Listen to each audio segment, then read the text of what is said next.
Assalamualaikum warahmatullahi wabarakatuh.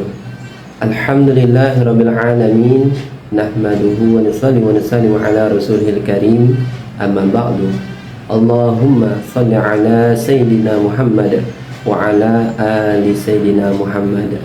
Alhamdulillah sahabat Hanif rahimakumullah, bersyukur kita kepada Allah Subhanahu wa taala pada kesempatan yang berbahagia ini kita kembali berjumpa bersama dengan channel Kampung Madinah Indonesia Tempurung Panjapa.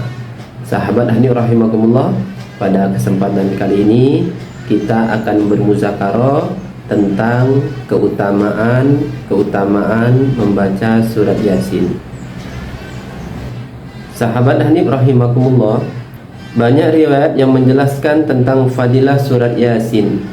Salah satunya menyebutkan bahwa segala sesuatu itu mempunyai hati, dan hati Al-Quran adalah surat Yasin. Banyak sekali keuntungan-keuntungan ataupun fadilah-fadilah apabila kita istiqomah membaca surat Yasin setiap hari. Keutamaannya diantaranya, barang siapa membaca surat Yasin maka akan ditulis untuknya pahala 10 kali membaca Al-Quran. Masya Allah. Jadi kita baca Yasin 1 kali, ini pahalanya sama dengan membaca Al-Quran sebanyak 10 kali. Kemudian riwayat lain menerangkan bahwa Allah Subhanahu wa taala telah membaca surat Toha dan Yasin 1000 tahun sebelum penciptaan langit dan bumi. Ketika para malaikat mendengar hal itu, mereka berkata, alangkah berbahagia umatnya Allah SWT menurunkan Al-Quran kepada mereka. Alangkah berbahagia mereka yang memasukkan Al-Quran ke dalam hatinya, yaitu menghafalnya. Alangkah berbahagia mereka yang membaca Al-Quran dengan lidah-lidah mereka. Masya Allah. Kemudian sahabat Hanif rahimakumullah, keuntungan-keuntungan yang lainnya yaitu baginda Rasulullah SAW bersabda, hatiku ingin agar surah Yasin berada di dalam hati setiap umatku. Maka usahakan kita hafal surah Yasin ini agar surah Yasin ini berada di dalam hati-hati kita. Hadis lain menyebutkan barang siapa membaca surah Yasin ia akan diampuni oleh Allah Subhanahu wa taala. Barang siapa membacanya ketika lapar maka ia akan kenyang. Barang siapa membacanya ketika sesat di jalan maka ia akan kembali menemukan jalan.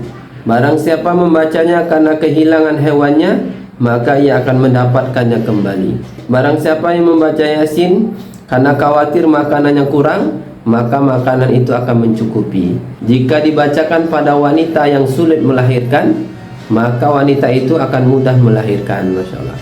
Jadi sahabat Hanif rahimakumullah, apabila ada keluarga kita, istri kita, kerabat kita yang lagi mau melahirkan, maka usahakan suami ataupun keluarganya membacakan surah Yasin. Maka insya Allah dengan barokahnya surah Yasin, istri kita akan mudah melahirkan. Sahabat Hanif rahimakumullah, apabila kita punya hajat kepada Allah Subhanahu wa taala, alim ulama mengajarkan kita di antara amalan-amalan yaitu bisa kita mengamalkan surah Yasin. Berapa banyak? Yaitu sebanyak 41 kali. Kita baca surah Yasin ini sebanyak 41 kali, kemudian kita doa hajat kepada Allah SWT. Maka insya Allah doa kita akan dikabulkan oleh Allah Subhanahu wa taala. Kemudian sahabat Hanif rahimakumullah, apabila kita belum mampu membaca surah Yasin sebanyak 41 kali dalam satu majelis sekali duduk, maka alim ulama mengajarkan kepada kita ada tata cara amalan. Apabila kita membaca Yasin 1 kali, ini sama dengan membaca Yasin sebanyak 41 kali. Masya Allah. Tata caranya adalah sebagai berikut. Sahabat Hanif rahimakumullah, tata cara membaca amalan surah Yasin ini yaitu ketika kita membaca ayat pertama, kita ulangi sebanyak 7 kali. Bismillahirrahmanirrahim. Ini kita ulangi sebanyak 7 kali. Yasin, Yasin, Yasin, Yasin, Yasin, Yasin, Yasin. Ini kita ulangi sebanyak 7 kali. Kemudian ketika kita sampai di ayat 38 ya, ini maka ayat zalika taqdirul azizil alim ini kita ulangi sebanyak 14 kali ya, dari zalika ini sampai ke sini kita ulangi 14 kali. Kemudian sahabahani rahimakumullah, ketika kita sampai di ayat 58 ya, salamun qawlan mir rabbir rahim. Nah, ini kita ulangi sebanyak 16 kali.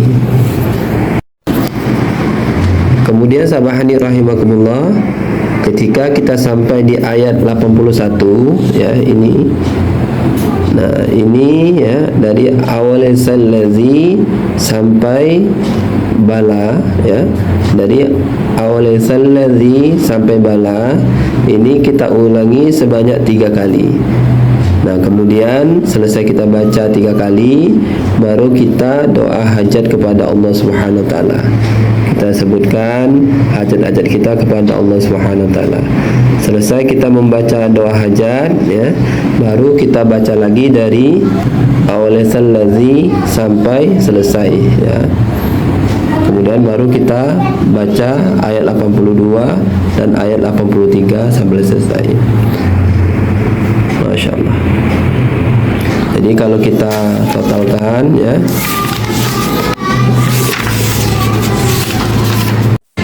jadi sahabahani rahimakumullah, kalau kita totalkan ya, di ayat 1 tadi kita ulangi sebanyak 7 kali ya, kemudian di ayat 38 ya, dari zalika sampai selesai ini kita ulangi 14 kali.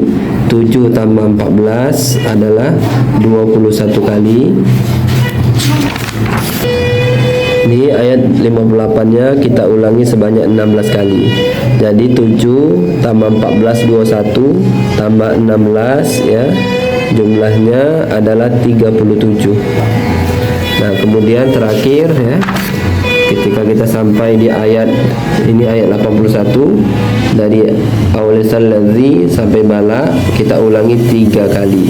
7 tambah 14 21, 21 tambah 16 ya 37, ini tambah ya, tambah 3 jadi totalnya 40. Baru kita doa kepada Allah SWT.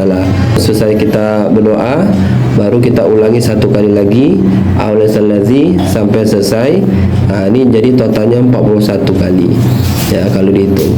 Barulah kita baca ayat 82 dan ayat 83. Masya Allah. Oke sahabat Hanif ya, semoga kita istiqomah dapat mengamalkannya dan hajat-hajat kita dikabulkan oleh Allah SWT, rezeki kita dimudahkan oleh Allah, dan hutang-hutang kita dilunaskan oleh Allah SWT. Amin amin ya rabbal alamin.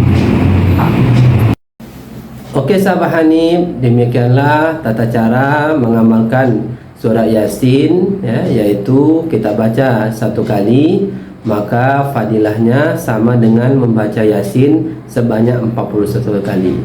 Mudah-mudahan hajat-hajat kita dikabulkan oleh Allah Subhanahu wa taala. Maka silakan diamalkan dan disampaikan kepada ahli keluarga kita, kerabat kita yang belum mendengarkannya. Maka sebelum kita mengamalkan ya, kita berwudu terlebih dahulu, kita menghadap kiblat ya. Kemudian kalau bisa kita sholat hajat dulu ya. Nah, kemudian barulah kita membaca surah Yasin. Tapi kalau waktu kita singkat, maka kita ambil wudu, menghadap kiblat, maka langsung kita membaca surah Yasin. Sahabat Hanif rahimakumullah, ya, sebelum kita baca surah Yasin, kita kirim dulu Al-Fatihah untuk guru-guru kita ya, untuk ustaz-ustaz kita, untuk orang tua kita ya, untuk kiai-kiai kita, Masya Allah. Di antaranya kita kirim untuk orang tua kita, istri kita, anak-anak kita, dan guru-guru kita, Masya Allah ya, pada kiai-kiai kita, Kiai Haji Ubadillah Ahror ya, kemudian semua khususon Kiai Haji Umar Fatullah, semua khususon Kiai Haji Uzairan Taifur Abdillah, semua khususon Romo Kiai Haji Mahmud ya, kemudian sambung sampai kepada Rasulullah SAW. Kalau kita ikut tarekat, kita kirim juga untuk masya-masya kita ya, Masya Allah ya, sambung sampai kepada Rasulullah SAW. Sehingga amalan kita ini bersanad ya, ada robito kepada guru-guru kita, Masya Allah. Mudah-mudahan dengan kita mengirimkan Al-Fatihah kepada guru-guru kita, sambung sampai pada Rasulullah SAW, amalan kita ini mudah diijabah oleh Allah Subhanahu Wa Taala. Amin, amin ya Rabbal Alamin. Untuk kesempurnaan majelis, mari kita tutup dengan doa kifaratul majelis. Subhanallah wa bihamdihi, subhanakallahumma wa bihamdika, asyhadu an la ilaha illa anta, astaghfiruka wa atubu ilaik. Assalamualaikum warahmatullahi wabarakatuh. Masya Allah.